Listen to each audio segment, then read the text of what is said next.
Singapore. I'm really happy to be here. It's a really awesome city and is somewhere that I visited on my Asia and Australia trip in 2016 to 2017. I'm really happy to be back. There's so much to do here. It's got a really nice atmosphere. But I know that one thing that a lot of people have doubts about when going to Singapore is the cost. And a lot of people, for this reason, don't include it on their Southeast Asia itineraries. And I think that's such a shame because it's a really unique city. I don't really think there's anywhere else in the world quite like it. And it doesn't have to be that expensive. So I wanted to make this video because I'm always telling people that Singapore is not as expensive as everyone thinks it is.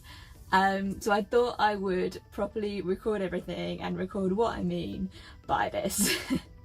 So that's what I'm going to do in this video. I hope you enjoy it. If this is useful to you, please give it a like because that's really helpful sort of for me to grow my channel. And give it a comment if you've got anything to say, and if you want to follow along my journey from Bali to London with no flights, please subscribe for more videos. So the first thing that most people worry about when planning a trip to Singapore is the price of accommodation. Now, I'm not going to say hotels are really cheap because there are a lot of expensive hotels here. There's hotels like Marina Bay Sands, which looks amazing. I would love to have a swim in that rooftop pool, but that's very expensive. It comes at a hefty price tag. I think it's about £300 a night. Then there's the iconic Raffles Hotel, which is beautiful and really historic, and I don't doubt that it is the lap of luxury, but that is, again, I think even more. I think that's about £600 per night.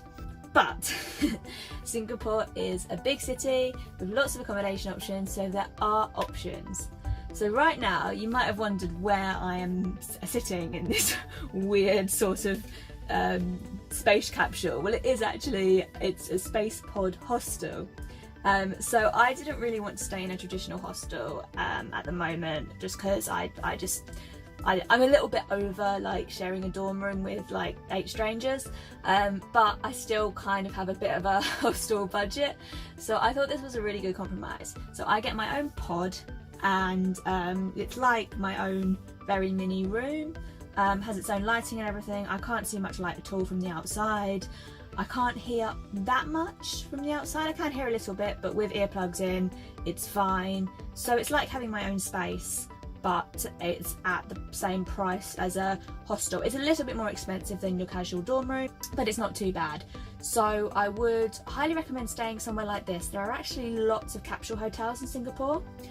Or if you're on an even cheaper budget and don't mind staying in a hostel, there are some really cheap hostels in Singapore as well. I'm going to put all of the links to the places that I recommend probably in the description and in a linked post. But one hostel that I recommend is the Little Red Dot, and I stayed there before.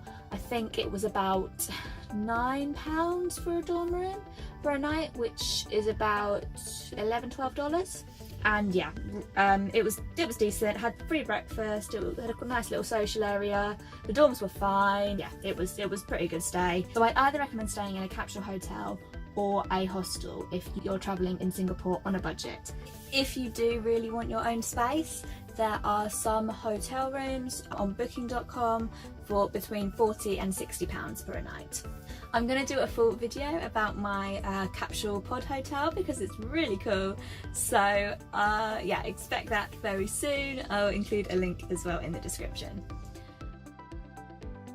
Now, the next thing that a lot of people wonder about when travelling to Singapore is eating and drinking here. The first thing I'll say is the best way to drink in Singapore on a budget is to not drink in Singapore. Drinks are expensive here, and I haven't really found anywhere, not that I've really been looking much because I don't drink that much, but I haven't really found anywhere that does kind of wow, that's cheap drink deals.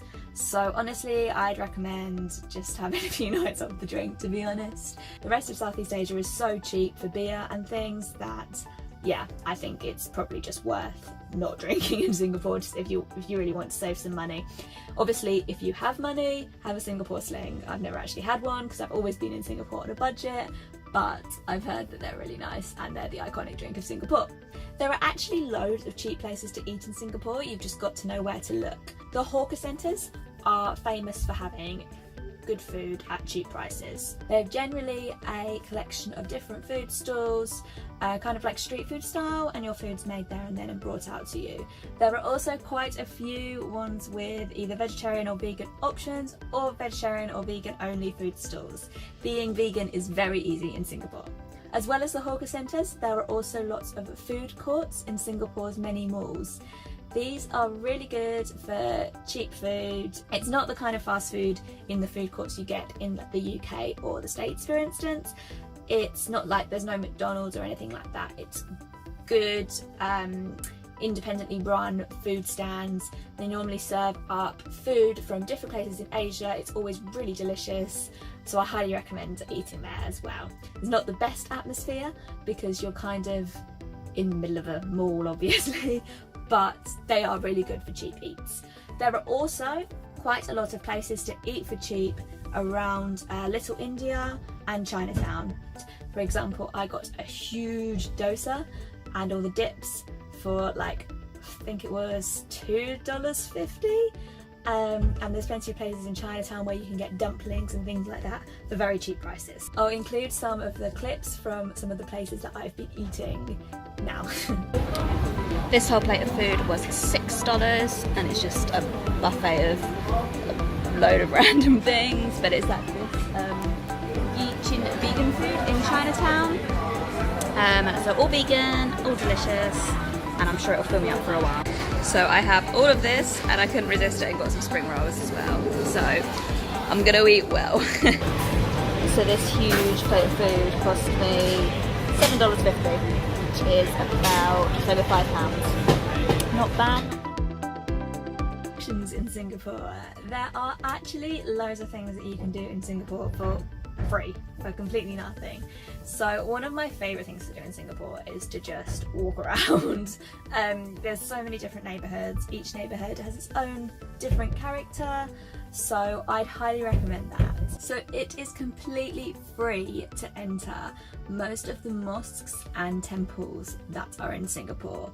So this includes the Sultan Mosque in Kampong Glam, and the Hindu temples in Little India. There's also the Buddha Tooth Relic Temple and Museum in Chinatown, and plenty more.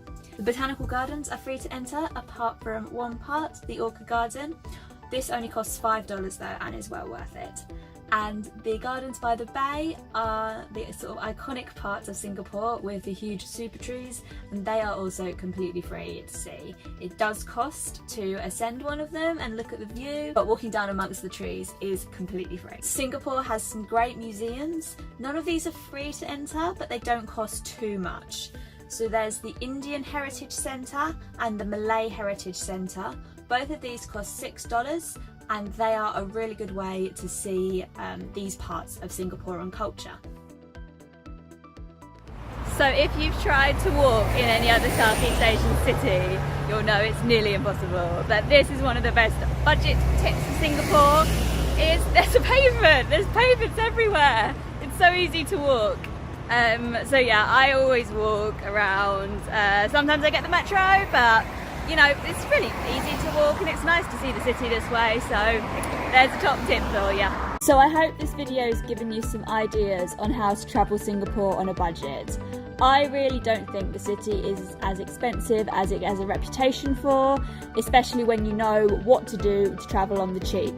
And it should absolutely be part of your trip to Southeast Asia.